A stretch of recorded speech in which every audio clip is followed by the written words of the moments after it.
Hola y bienvenidos. Soy Ana y este es un nuevo episodio del Proyecto Co, un canal que explora ideas, métodos y modelos mentales que te ayudarán a expandir tu conocimiento, desarrollar tu potencial y dominar lo mejor de lo que expertos y emprendedores han aprendido. Los algoritmos son nuestro plato de cada día y están tomando decisiones sobre nuestro salario, nuestro acceso a un crédito o si nos atienden en un hospital.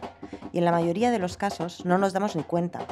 Gracias a Shoca España por ponernos en contacto con Gemma Galdón, fundadora de Éticas Consulting, quien nos comparte el impacto que los algoritmos tienen en nuestras vidas, los sesgos y discriminaciones que generan en su mayoría y lo que hay que hacer para crear una inteligencia artificial realmente inteligente, una inteligencia artificial que ponga en el centro a las personas. Gemma, es un placer tenerte a bordo con Proyecto Co. Bienvenida. Muchas gracias. Cuéntanos, ¿cuáles son los impactos que ves que tienen los algoritmos en los colectivos más vulnerables? Bueno, pues la verdad que un montón. O sea, con la obsesión actual con la inteligencia artificial, con invertir en innovación, con apostar por la tecnología como si fuera algo siempre que funciona mejor que los humanos, nos estamos saltando un montón de pasos en términos de entender los riesgos de estos nuevos mundos tecnológicos que estamos abriendo, que en muchos casos nos aportan muchas cosas, pero como toda innovación, hay que ajustarla a su impacto social y mitigar sus impactos negativos. Cosas que vemos en inteligencia artificial, pues desde discriminación sistemática de cualquiera que no sea un hombre blanco. O sea, ya no es solo un tema de colectivos vulnerables. Para los algoritmos, lo normal es siempre aquello de lo que tenemos más datos, y en Internet los hombres blancos están siempre sobrerepresentados, con lo cual las mujeres, las personas de grupos minoritarios o vulnerables siempre salimos perdiendo. Por ejemplo, en un algoritmo que decide quién recibe una hipoteca, el algoritmo siempre entenderá que los hombres son el perfil de menos riesgo. ¿Por qué? Porque tienen muchos más datos de hombres que de mujeres. Las mujeres está demostrado que pagamos igual o mejor que los hombres. Somos muy responsables con las finanzas y estamos muy acostumbradas a gestionar economía, sobre todo la doméstica. Pero como estos datos no están en las bases de datos, para el algoritmo somos una minoría y con lo cual somos un perfil de riesgo. Pues eso en cualquier otra cosa. Los algoritmos están decidiendo pues si conseguimos un trabajo, si nos despiden en ese trabajo, si accedemos a programas públicos de atención social, si conseguimos eso, una hipoteca, nuestro perfil de riesgo ante un montón de multinacionales y gobiernos. Los algoritmos cada vez toman más decisiones de formas que desconocemos y que muchas veces nos perjudican a la mayoría del mundo, ¿no? Mujeres, colectivos vulnerables, personas que no son ese normal de hombre blanco. Eso como el riesgo más evidente. Pero hay otros riesgos. El riesgo de la brecha digital. Si al final hacemos que todo el mundo tenga que funcionar constantemente a través de lo digital, pues las personas que no han podido, por circunstancias múltiples, acceder a esa alfabetización digital, pues son personas que están en una situación de desventaja ante este nuevo mundo. Por no hablar también de temas de privacidad. Al final en Internet no se olvida nada. Todo lo que generamos como dato perdura en el tiempo para siempre. No tenemos formas robustas de eliminar información. Por primera vez en la historia es más caro olvidar que recordar. Y eso tiene un impacto social importantísimo, que es que ese dato que queda de ti pues puede ser esa primera foto del primer día que fuiste a hacer un pipí que te tomaron tus padres con la mejor intención del mundo, pero cuando tienes 30 o 40 años igual no te hace mucha gracia que esa foto circule. O una fiesta a la que fuiste, o un año que pasaste un mal año porque tus padres se separaron, tuviste muy malas notas y no quieres que en un futuro te puedan echar en cara que tuviste un mal año académico, si tu futuro quieres que sea académico. Hay un montón de cosas que vamos generando como datos que en su momento pueden ser perfectamente normales y defendibles, pero que fuera de contexto pueden tener un impacto importantísimo. Pues eso, cómo gestionamos esa protección de la privacidad en este entorno de recolección constante de nuestros datos a todos los niveles, ¿no? A nivel doméstico, a nivel profesional, a nivel de interacción social, etcétera, etcétera, etcétera. ¿Cómo estamos generando datos? Respirando, te diría. Mucha gente respirando. Si tienes cualquier tipo de aplicación de estas de hacer deporte, pues respiras y generas datos. Y en realidad todos los teléfonos, aunque no utilicemos una aplicación de fitness, tienen acelerómetros que pueden ver pues eso, los pasos que hacemos, cómo nos movemos, cuándo nos despertamos, cuándo nos acostamos.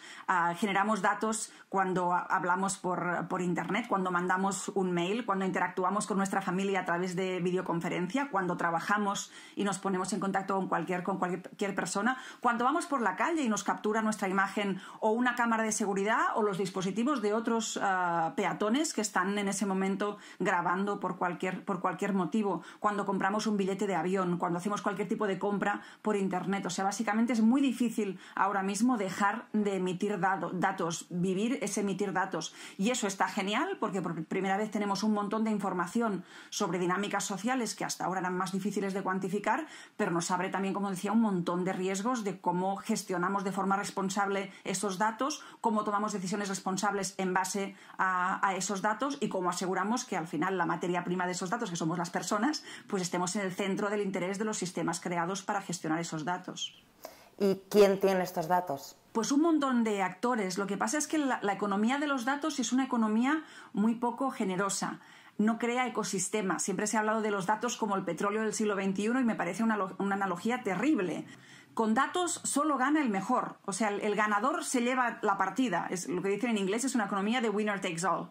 Con lo cual se tiende al monopolio constantemente. Y los pequeños siempre sufren. O sea, al final es una carrera para que te compre un grande, para seguir alimentando a ese gran conglomerado que ahora mismo son las grandes 5 empresas de gestión de datos. Hay mucha gente intentando convertirse en la próxima gran empresa de datos, con lo cual hay muchas empresas más pequeñas también recogiendo de forma muy indiscriminada y muy irresponsable datos, esperando que algún día alguien las compre o convertirse ellas mismas en uno de esos grandes conglomerados económicos actuales. Y después también están los estados. Pero los estados siempre han tenido muchos datos sobre las personas. En ese sentido hay menos cambio, ¿no? El ciudadano ante la administración siempre ha estado bastante desnudo para lo bueno y para lo malo, ¿no? Eso también permite que nos den ayudas, que se valore nuestro riesgo, que nos cuiden, que nos atiendan en la seguridad social o en el hospital. Pero es verdad que todo esto el salto cualitativo es brutal. ¿Cómo describirías el uso irresponsable de los datos? ¿Nos puedes dar ejemplos? Pues todo el que hay actualmente. El uso irresponsable de los datos es recoger datos que no sabes por qué los recoges, solo porque en algún momento igual se te ocurre hacer algo con ellos, o sea, recoger sin tener una finalidad propia. Eso no solo es irresponsable, sino que es ilegal. En realidad, por suerte, la mayoría de prácticas irresponsables son también ilegales. El problema es que se siguen llevando a cabo. ¿Por qué? Pues porque todo el mundo se ha puesto como de perfil. Hay una ley ya no tan reciente, lleva 2 años y medio en Europa, la ley más avanzada del mundo en protección de derechos en el entorno digital, y básicamente es una ley que lo que dice es que hay modelos de negocio en base a los datos que dejan de ser legales, porque si quieres proteger a las personas, pues no se puede hacer lo que se quiera con esos datos, no se puede mercantilizar esa información personal. Y la mayoría de grandes empresas y pequeñas lo que han hecho hasta ahora es ponerse de perfil, con lo cual lo que empezamos a ver ya son a tribunales que están empezando a sacar condenas, condenar algoritmos por ser ilegales. Pero hay como un tiempo que pasa entre que tenemos la ley hasta que tenemos esos casos legales que nos permiten reforzar el argumento de que hay que cumplir esa ley. Pero actualmente la norma es incumplir la normativa de protección de datos. En eso, en recoger más datos de los que necesitas o de los que puedes justificar, no pedir permiso ni informar de ninguna forma de que estás recogiendo esos datos ni por qué recoges o para qué recoges esos datos, incorporar algoritmos que toman decisiones de forma discriminatoria sin ningún tipo de transparencia, explicación ni mecanismo para que una persona afectada por ese algoritmo pueda quejarse y decir no estoy de acuerdo con ese diagnóstico algorítmico. Al final no olvidemos que en nuestro país hay algoritmos decidiendo el riesgo de reincidencia de personas que salen de la cárcel, el riesgo de las mujeres maltratadas y la necesidad de protección judicial y policial la determina en España un algoritmo. Si esos algoritmos fallan, las personas afectadas por esas decisiones deberían tener mecanismos para levantar la voz y defenderse y decir el algoritmo igual conmigo se ha equivocado, quiero saber qué datos han tratado, cómo han llegado a esa decisión, qué cálculo ha hecho el algoritmo para determinar que yo tengo más riesgo de volver a delinquir que otro compañero o compañera. Todos estos derechos que en el mundo offline tenemos bastante ganados, ¿no? Cuando algo falla hay mecanismos para que se nos menoscabe o se nos devuelva la dignidad o los derechos perdidos. En el mundo online todo ese ecosistema no se ha traducido aún, con lo cual estamos, yo siempre digo, es como el Far West. Ahora mismo todo lo tecnológico es un Far West de derechos, con lo cual es la ley del más fuerte. ¿Y qué estáis haciendo desde Éticas para solucionar este problema? Pues todo lo que podemos y todo lo que se nos ocurre. Éticas somos consultora donde hacemos servicios para administración pública y empresa privada. Lo que hacemos sobre todo es auditar algoritmos y crear mecanismos de evaluación ética de proyectos e inversiones, para un poco ayudarles a traducir esos grandes principios, ¿no? No discriminación, equidad, justicia, privacidad, cómo se convierte eso en especificaciones técnicas y cómo creamos mecanismos concretos de transparencia de esos sistemas. Pero además tenemos una fundación, la Fundación Éticas, donde intentamos también poner sobre la mesa cosas de los que se habla menos, ¿no? Tenemos varias líneas de investigación, por ejemplo, sobre el tema de ciudades inteligentes, un espacio muy tecnológico donde hay mucho uso de datos de forma muy poco controlado. Tenemos línea de investigación sobre migración. Las migraciones, las personas que se mueven cada vez están más sujetas a control a través de datos, pues ver cómo la biometría, también el uso de los datos biométricos está impactando sobre procesos de migración o de viaje y traslado. Sobre el mundo del trabajo, una cosa que estamos viendo en todo nuestro trabajo es que la tecnología siempre refuerza el poder de quien ya tiene poder. Hay un desequilibrio ya de base. Las tecnologías siempre son para aquellos que ya tienen poder, y en el mundo del trabajo esto es más evidente que en ningún otro sitio. La tecnología siempre es para controlar al trabajador. No hay ninguna tecnología para que el trabajador demuestre que hace horas extras o que si tiene una dolencia o una lesión es consecuencia de su trabajo, con lo cual esa necesidad de evidenciar esa falta de democracia y equidad en un espacio tan importante como el mundo del trabajo. Y así varias líneas de las cosas que llevamos ya pues casi 10 años trabajando, y aparte tenemos algunos proyectos así como más abiertos de divulgación, de conocimiento en la población, dar herramientas para que la gente pueda entender más lo que ocurre, investigar, conseguir que la gente se sume a campañas. Incluso hacemos litigación estratégica, o sea, denunciamos malas prácticas también como una forma de generar esa concienciación entre la ciudadanía. Fantástico. ¿Y podrías profundizar un poco en estas 3 líneas que has mencionado? Ciudades, trabajo y migración. En ciudades lo que nos dimos cuenta es que hace unos años, ahora por suerte, ha bajado un poco el interés, pero cuando se hablaba de la Smart City, de las ciudades inteligentes, había un montón de inversión yendo a esta nueva promesa de las ciudades más inteligentes y más al servicio de la ciudadanía, y lo que estábamos viendo es que la práctica real no tenía nada que ver con eso. Estábamos creando panópticos urbanos, ¿no? Al final era poner cámaras y sensores en todas las esquinas sin ningún tipo de conocimiento por parte del ciudadano, y un poco lo que empezamos a denunciar es que al final todo lo que es inteligente te vigila, ¿no? Yo siempre digo, cuando veáis el adjetivo inteligente o smart, desconfiad. Los televisores inteligentes, por ejemplo, pues los televisores inteligentes, si uno se lee el manual de instrucciones, recomiendan no tener conversaciones sensibles delante del dispositivo, porque el dispositivo puede tener el audio encendido de forma constante. O sea, son máquinas de grabar todo lo que ocurre a su alrededor. Eso en el ámbito doméstico, pues bueno, tú has hecho el acto de comprar ese dispositivo, has tenido esa guía, ese manual de instrucciones, y has podido no hacer esa compra, pero moverte por la ciudad no es algo que puedas decidir si lo hago o no lo hago, ¿no? Un poco generar conocimiento y concienciación sobre eso, que la ciudad inteligente, si realmente es una ciudad para las personas, tenemos que pensar esas tecnologías desde la perspectiva de las personas y no utilizando a las personas de nuevo como un recurso barato de datos, que al final es lo que acabamos siendo en un montón de ámbitos. Eso para ciudades inteligentes.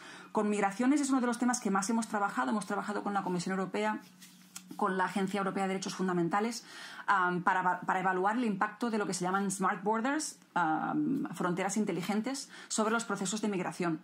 Y hemos estado como 7 años trabajando en este ámbito y hemos visto cosas bastante terribles. Por ejemplo, descubrimos como impactos sociales de esta tecnología, eso que en Europa se veía como una mejora técnica fantástica, ¿no? Pues vamos a hacer que el control de fronteras no sea solo un personal de policía, sino que tengamos unos kioscos biométricos donde uno pone sus huellas dactilares, su rostro facial, y tenemos varias formas de comprobar la identidad, no solo el pasaporte, que es un elemento externo con el que se puede falsificar, etcétera. O sea, en Europa se veía la introducción de estas fronteras inteligentes como un paso adelante en términos de innovación, y lo que nos encontramos es que al final, si tu identidad ya no está en un documento, si tu identidad está en tu cuerpo, pero lo que te reconoce es lo que tienes grabado en tus huellas dactilares o en tu rostro, para las personas que pueden tener una necesidad legítima de cambiar de identidad, de dejar atrás un país donde viven situaciones de represión general o específica,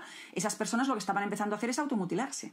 Porque al final tu cuerpo se convierte en tu enemigo. Tu cuerpo delata quién eres, porque en alguna base de datos consta que estas huellas dactilares y este rostro corresponden al ciudadano de tal país al que no puedes volver porque temes por tu vida, ¿no? O sea, escenarios de este tipo, una cosa que en Europa se valora como una innovación, impacto siempre positivo, nosotros lo que vemos siempre es esta parte más terrible muchas veces del impacto, que igual lo terrible no es solo que exista ese impacto, no es solo que hayamos llegado a que las personas se automutilen en estos nuevos procesos, sino que es que nadie ha pensado cómo vamos a protegerles, ni nadie ha pensado cuáles son esas consecuencias negativas de estos nuevos sistemas, ¿no? Como siempre asumimos que la tecnología es fantástica, maravillosa, funciona mejor que los humanos, no nos dejamos ese espacio mental para pensar ¿y si no? ¿Y si a alguien le falla? ¿Cómo protegemos? ¿Cómo cuidamos? ¿Cómo garantizamos derechos en estos nuevos espacios? Con lo cual el tema de migración para mí es como de los que más te abre los ojos en ver hasta qué punto esas consecuencias pueden ser brutales, ¿no? Lo que decía antes de que por primera vez en la historia es más caro olvidar que recordar, pues eso si eres joven es un cambio importantísimo de tu definición de ti mismo, de tu capacidad de desarrollarte autónomamente, de tu capacidad de desarrollar tu sentimiento de libertad. O sea, si al final todo lo que haces puede estar grabado en algún sitio y son sitios que no controlas, es una vida muy diferente a la que tuvimos las personas mayores de 40 años, ¿no? Y qué espacios nos damos para pensar en eso y cómo protegemos a esas personas que van a querer desarrollarse en la libertad que lo hemos hecho nosotros, sin ese miedo de que cualquier imagen, grabación, fotografía, vídeo de algo que hicimos en un momento que en ese momento tenía sentido, pero fuera de contexto puede arruinarnos la vida, ¿no? Pues cómo protegemos a las personas de esta casuística. No lo estamos hablando para nada.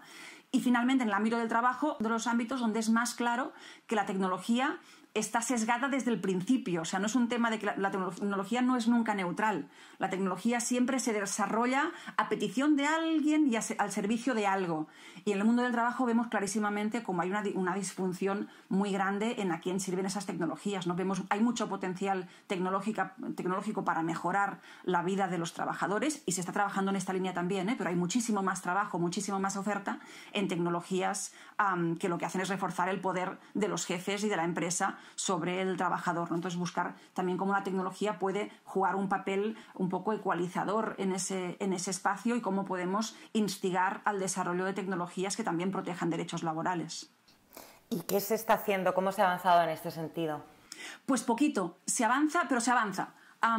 Lo que pasa es que tenemos un problema de oferta. O sea, no hay ahora mismo toda la tecnología que se vende es tecnología de mala calidad. Se vende tecnología que lo que busca es vender muy rápido y venderle a todo el mundo lo mismo. Cuando lo que sabemos, y de forma muy clara, es que la mejor tecnología es la tecnología customizada, la tecnología desarrollada específicamente para el objetivo de quien la compra o quien la va a utilizar, que entiende el contexto social en el que se va a desplegar y que es capaz de incorporar mecanismos de mitigación de efectos negativos y de protección de personas vulnerables en esos procesos. Pero esa tecnología es mucho menos rentable, porque cuesta muchísimo más de desarrollar. Y también para quien la adquiere, pues en la administración pública compra un algoritmo de priorización de personas que reciben prestación de desempleo. Un algoritmo bien hecho va a ser mucho más difícil también de incorporar. Habrá que formar al personal, habrá que irle incorporando datos que estén siempre limpios, no podemos meterle bases de datos que nadie controla, que pueden tener datos sesgados ya del principio. O sea, al final es mucho más... la promesa de mejorar procesos es mucho mayor en estos algoritmos customizados, en las tecnologías customizadas y descentralizadas, pero es verdad que son más costosas y requieren una inversión mayor de tiempo, tanto por parte de quien las desarrolla como por parte de quien las incorpora, y se ha como extendido esa visión de que la tecnología siempre es barata y fácil y rápida y lo hace todo maravillosamente, cuando en nuestra experiencia es todo lo contrario. La tecnología es maravillosa, estamos desarrollando capacidades tecnológicas que son increíbles, pero las estamos utilizando muy mal. O sea, estamos como haciéndolo todo un poco al revés, pero tenemos avance en tecnologías descentralizadas. La aplicación de rastreo de contactos de COVID, por ejemplo, en Europa, que es muy diferente a las asiáticas, que eran básicamente como panópticos pandémicos, y en Europa hemos desarrollado una aplicación que garantiza plenamente la privacidad.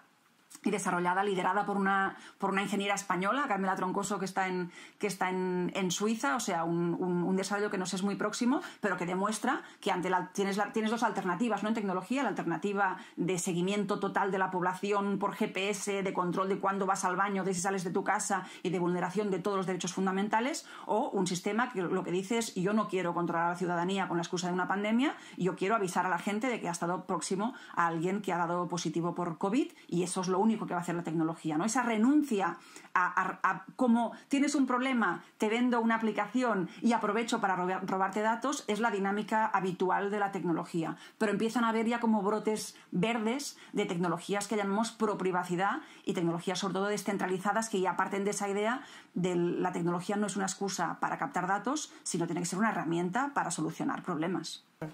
¿Y qué otros estados...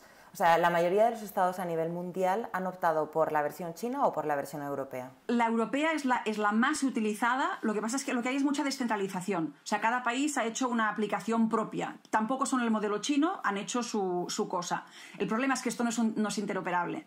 Con lo cual, desde Europa lo que se ha hecho el llamamiento desde el principio es a intentar que tengamos un protocolo compartido, que después se pueda customizar a nivel estatal, pero al menos un protocolo que permita que si tú viajas, tú sigas recibiendo esas alertas. Es una tecnología que aún tiene que testarse un montón. Estamos probando, estamos haciendo un prototipo de una tecnología que ojalá nos sirva para una tercera ola o para una nueva pandemia dentro de un tiempo, pero está ya habiendo innovación que demuestra que estamos poniendo los intereses y los derechos de los ciudadanos por delante de otras consideraciones, ¿no? Al final, lo que vemos en sistemas tecnológicos es que los mejores sistemas tecnológicos son aquellos que mejor entienden el contexto social en el que van a intervenir.